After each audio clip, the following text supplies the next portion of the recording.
News FM continua com a série de entrevistas com os pré-candidatos ao governo de São Paulo. A vez agora de conversar com o ex-ministro da Infraestrutura, Tarcísio de Freitas, do Republicanos. Pré-candidato, obrigada pela presença aqui no nosso estúdio. Seja bem-vindo. Obrigado, Sheila, Mariana, Ivan. Uma alegria estar aqui na Band News FM. Foram três os mais citados pelos ouvintes: segurança pública, saúde e educação. Então a gente vai focar mais uma vez, como tem sido nas últimas entrevistas também, nesses três setores, nessas três áreas. Ministro, aqui em São Paulo tem um cenário curioso, né? Os seus possíveis adversários batem muito na tecla de que o senhor não é daqui, não é de São Paulo, não conheceria então os problemas. Quem é, para o eleitor paulista, o candidato Tarcísio de Freitas? Bom, Sheila, obrigado pela pergunta.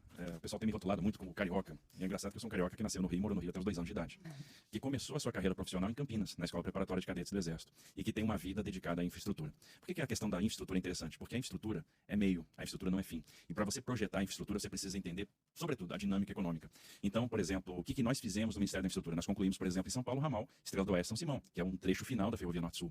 Nós percebemos que havia carga ferroviável em alguns ramais desativados na Malha Paulista. E por isso, na prorrogação do contrato, nós determinamos a recuperação do ramal de Colômbia, a recuperação do ramal de Panorama, essa ligação Panorama-Bauru que vai ser tão importante para a região da Alta Paulista. Determinamos a duplicação do trecho de Tirapina para Santos, o contorno ferroviário de Catanduva, o contorno ferroviário de Rio Preto.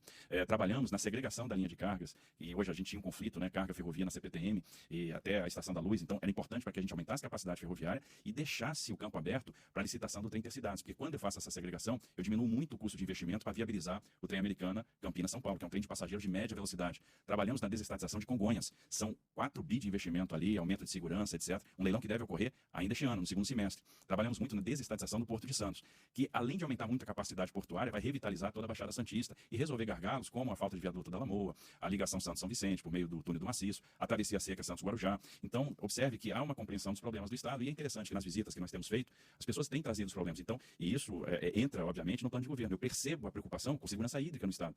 Não é só para o morador da capital que não sabe a resiliência do sistema do Cantareira, né? Mas é também aquele pequeno produtor de Dayatuba que trabalha a cultura da uva, do caqui, do morango, que está preocupado com a falta de água. Então, essas coisas vão sendo incorporadas no plano. E o que a gente precisa? De alguém que seja capaz de perceber os problemas e construir soluções. A nossa vida inteira profissional foi construindo soluções. Eu acho que aqui não vai ser diferente. Bom, ministro, a gente queria falar um pouquinho sobre economia, né? Os candidatos que já estiveram aqui sempre acabam relatando sempre, né, os problemas que o Estado enfrenta, de um modo geral, reflexo do contexto que o país vive, né? Inflação, diminuição do poder de compra, desemprego, fechamento de empresas, de grandes montadoras também. A gente queria saber qual que é o seu plano para a recuperação econômica do Estado. E, além disso, também uma avaliação sobre a situação econômica do país, né? O senhor como um ex-integrante do governo federal.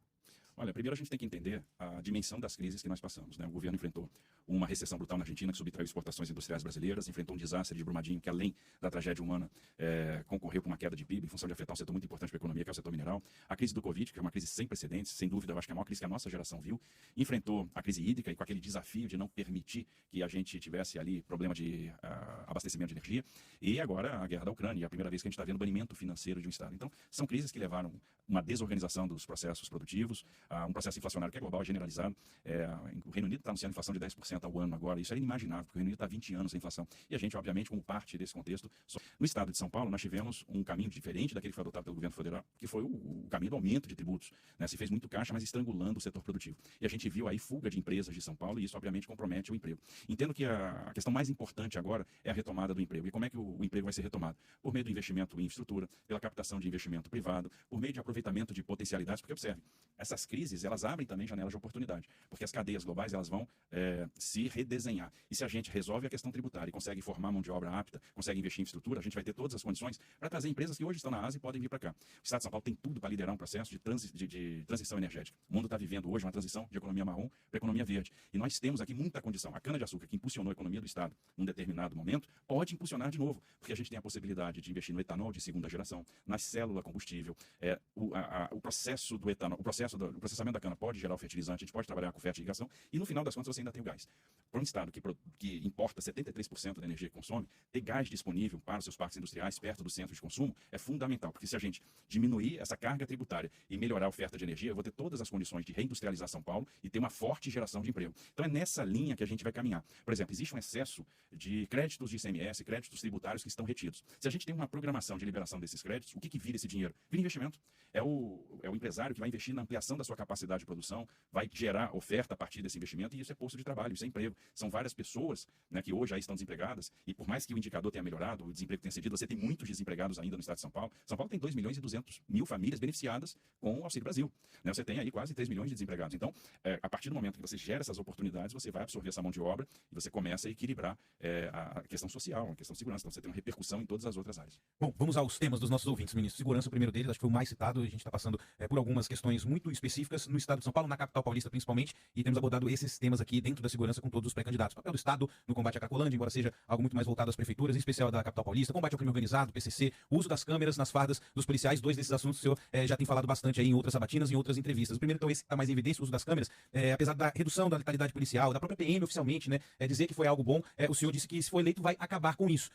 Queria entender um pouco, e ajudar o nosso ouvinte também a entender sobre qual argumento, né, se esse argumento supera esses números. Isso o senhor considera, de alguma forma, que esses números também da baixa letalidade são positivos? Ivan, é um tema super polêmico e gerou polêmica. Então, se gerou polêmica, é porque ele não é consensual. Não há um consenso sobre, isso é bom necessariamente. Ouvir a posição da PM é complicado, porque a posição é oficial, é aquela que vem do comando. E foi o comando que instituiu as câmeras. Agora eu tenho falado muito com a base, com quem é o operador da segurança. O que eu vejo? Primeiro, eu tenho uma experiência pessoal, que foi a do Haiti, onde a gente, no início da missão, antes de fazer a manutenção da paz, você faz a conquista da paz. E às vezes você tem uma fração de segundo para tomar a decisão. E a câmera pode ser um elemento que leva aquele agente de segurança a uma vacilação, né? E ele não pode vacilar em alguns momentos. O que eu vejo da câmera?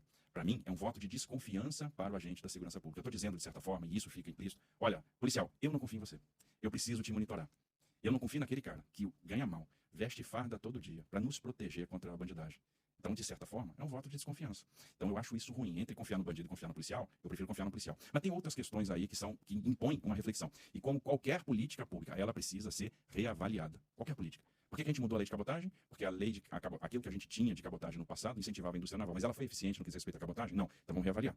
Vamos privilegiar aqueles segmentos em que a indústria naval foi eficiente. O apoio marítimo, apoio portuário, navegação interior. Mesma coisa vale para as câmaras. Então, quais são as questões que a gente precisa levantar? Quanto é que custa a câmara? E o pior, não só a câmara individualmente, quanto é que custa o armazenamento das imagens geradas por um grande período de tempo. E aí você tem 350.000 condenados em São Paulo que podiam estar sendo monitorados, e obviamente tem um investimento para monitoramento, e eles não são. E esses caras estão reincidindo em crimes na cidade. Então eu prefiro monitorar o policial do que monitorar o estuprador, do que monitorar o assaltante, o homicida.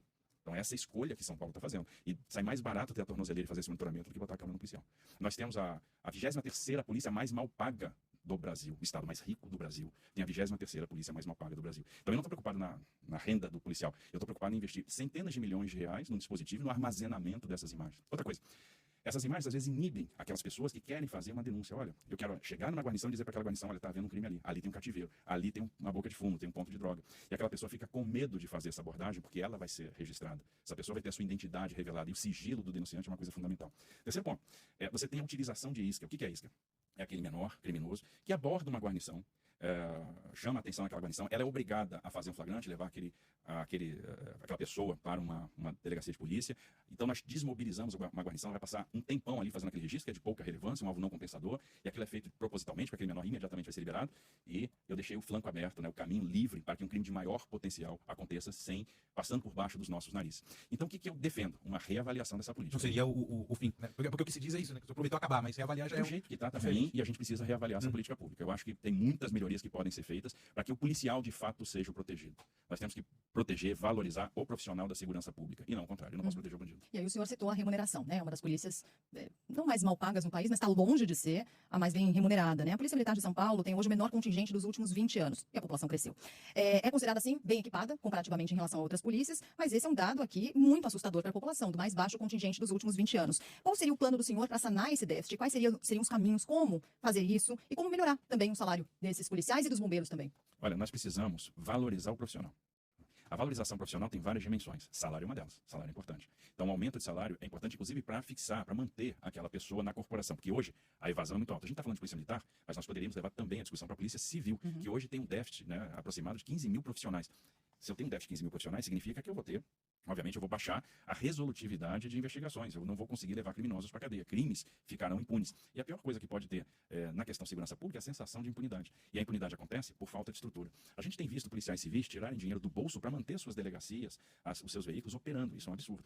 Então, primeiro, nós precisamos ter salário. Salário é fundamental, porque sem salário tem evasão e a gente não consegue atrair talentos, aquelas pessoas que têm vocação para a atividade policial. Segundo, eu preciso ter assistência jurídica. O policial tem que estar tranquilo para atuar. E o Estado precisa dar essa tutela dela. Terceiro, assistência médica para tratar dos problemas de saúde de todas as naturezas, inclusive aqueles problemas que estão relacionados à questão comportamental, à questão emocional, porque o policial é submetido a situações de estresse todos os dias. Então, observem que a valorização envolve várias dimensões. Tem espaço orçamentário para isso? Tem espaço, obviamente, é algo que tem que ser escalonado ao longo do tempo. Existem distorções, por exemplo, a Polícia Militar de São Paulo tem um plano de carreira que é incompreensível. Se você compara a progressão dos militares, tanto praça quanto oficiais, da Polícia de São Paulo, e compara com outras polícias militares do Brasil, ou mesmo com as Forças Armadas, você não vai entender os anos que eles ficam em cada um dos postos e a dificuldade que eles têm de ascender aos postos mais altos. Então tem um problema de mobilidade na carreira. Outras distorções. Um tenente, por exemplo, que está exercendo uma função de capitão, recebe uma gratificação. Um sargento que exerce uma função de tenente, não recebe. Então, existem essas distorções que precisam ser sanadas. E a gente tem que trabalhar também com uma estrutura de incentivos para premiar a resolutividade de questões. Existe o espaço e é uma questão de encarar isso como uma política de Estado. Ou seja, a valorização do profissional de segurança pública é fundamental porque a gente tem a segurança pública. Não é o único fator. Existe a questão, por exemplo, de integração de sistemas de inteligência, integração de sistemas do Estado de São Paulo com os do governo federal. Eu ouvi o Ivan falando em crime organizado antes. Crime organizado é algo que só se combate se houver integração de todos os entes da federação, inclusive participação do governo federal. Mas aí tem que ter integração de banco de dados, tem que ter um ambiente de colaboração. Então há muito o que fazer nesse segmento da segurança pública para restabelecer a paz para o cidadão. Porque, veja, chama atenção. É o que a gente ouve na rua. Eu preciso ter 2 celulares, um para operar Pix em casa e outro para ser roubado na cidade. Não, já ouvi muito isso aqui em São Paulo. Carro blindado é artigo de primeira necessidade. Como assim? Eu nunca tive um carro blindado na minha vida, gente.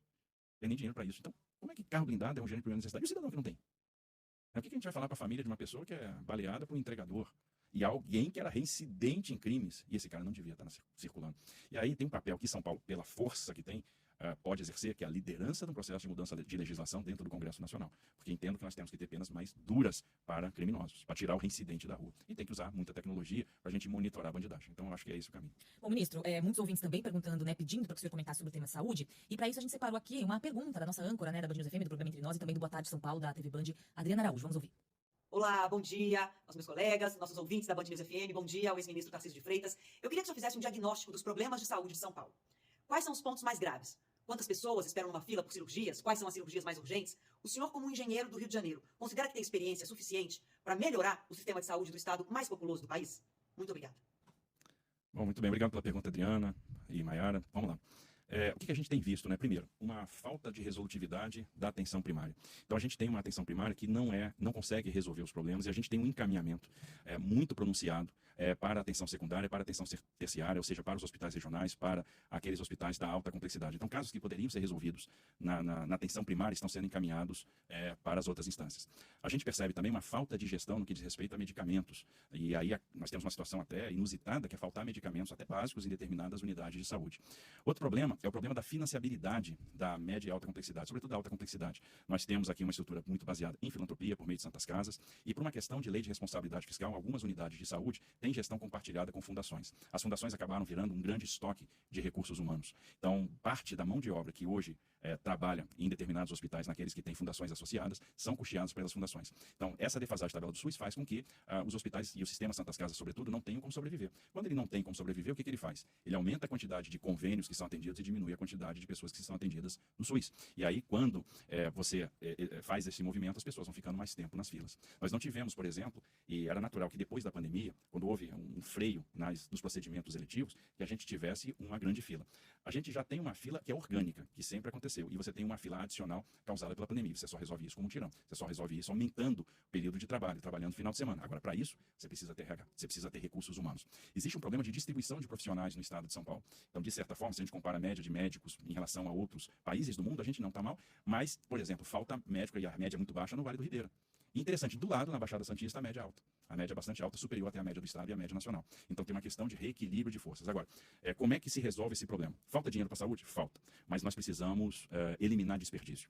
Existe um potencial enorme para a inserção de telemedicina e para aumentar a resolutividade da atenção primária via telemedicina. Mais de 80% dos exames que são pedidos em São Paulo dão normal. Isso não é ruim, é bom que um exame dê normal. Agora mostra que alguns exames são pedidos em desnecessidade. E tem outra coisa, quase 40% dos exames que são feitos em São Paulo não são retirados. Então mostra que o sistema não está se comunicando. Não basta você ter prontuário eletrônico numa determinada unidade. É necessário que haja interoperabilidade do sistema para que quando haja o encaminhamento do paciente para outra unidade, a gente não perca a informação e aí isso não gere desperdício. Então tem um espaço enorme para aplicação de tecnologia de informação, telemedicina, interoperabilidade de sistemas, interoperabilidade de prontuários, e isso vai diminuir desperdício. Se diminuir desperdício, você aumenta a sobra de recursos que você vai poder aplicar no custeio desse sistema, fundação, Santa Casa, hospitais geridos por organizações de saúde. E aí você vai conseguir, com esforço concentrado, como mutirão também, reduzir as filas para os procedimentos oftalmológicos, para os procedimentos oncológicos, para os procedimentos cardíacos, né? Então nós temos um grande programa. E como eu havia dito, o carioca morou 2 anos no Rio. Né? O pessoal gosta de me rotular. Isso é uma visão preconceituosa e que não cabe em São Paulo. Porque São Paulo é o estado que acolheu todo mundo, né? São Paulo é um estado que teve a riqueza construída por paulistas, mas também por nordestinos, por nortistas, sulistas, libaneses, japoneses, italianos. E eu acho que o que a gente precisa é alguém que compreenda os problemas, entenda os problemas, seja capaz de construir e promover as soluções. Porque é fácil gerar ideia. Difícil é tirar a ideia do papel. Eu já mostrei isso ao longo da minha trajetória que eu sei fazer isso. Bom, isso nosso tempo tá acabando, na verdade já acabou, mas nas outras entrevistas a gente sempre deu aquela esticadinha e básica. faltou falar sobre educação, que é o terceiro assunto mais comentado na nossa central de ouvinte. Então eu vou querer pegar o gancho que o senhor deu em relação à valorização da carreira dos policiais para perguntar um pouco sobre a valorização da carreira dos professores. A gente sabe que recentemente os professores tiveram uma reestruturação de carreira aprovada na Assembleia Legislativa aqui de São Paulo, mas a gente ainda recebe muita reclamação em relação a essa valorização. E perguntar, claro, sobre uma visão geral do senhor em relação ao ensino aqui em São Paulo. A gente está falando, claro, de também um impacto muito grande provocado pela pandemia. A gente está falando de alunos que estão concluindo o ensino médio e que estão com uma defasagem de 5, 6 anos no aprendizado, de dados e resultados muito ruins naquele sistema de avaliação aqui do Estado. Queria saber como é que o senhor enxerga a questão da educação como um todo aqui em São Paulo, falar de propostas mesmo, que a gente pode esperar de um eventual governo do senhor. E tem muitos professores perguntando quais são os seus planos para os professores, para a valorização da carreira dos docentes. Eu acho que do mesmo jeito que eu falei na valorização dos policiais, a gente tem que valorizar os profissionais de saúde e valorizar os profissionais de educação. E tem dinheiro para isso tudo, ministro? Desculpa interromper. Tem. Olha só, quanto é que você pode auferir de receitas com privatizações? Né? Quanto é que poderia valer uma venda de participação do governo do Estado na Sabesp? O Estado do Rio de Janeiro, com a concessão de 4 blocos da SEDAI, levou aí quase 30 bi de outorga. A Sabesp tem muito mais poder do que isso. Vamos fazer isso? É uma coisa que tem que ser avaliada. Mas existem outras fontes de receita, existem fazendas que não precisariam estar operando em São Paulo, existem ativos que poderiam ser vendidos, existe patrimônio imobiliário que poderia ser vendido, existe. Então tem como criar espaço, E mais, a inserção da tecnologia de informação, no final das contas, vai enxugando e abrindo espaço perene para que a gente possa acomodar despesas com o pessoal em áreas que são fundamentais, segurança, saúde e educação, que é onde o Estado precisa se ocupar.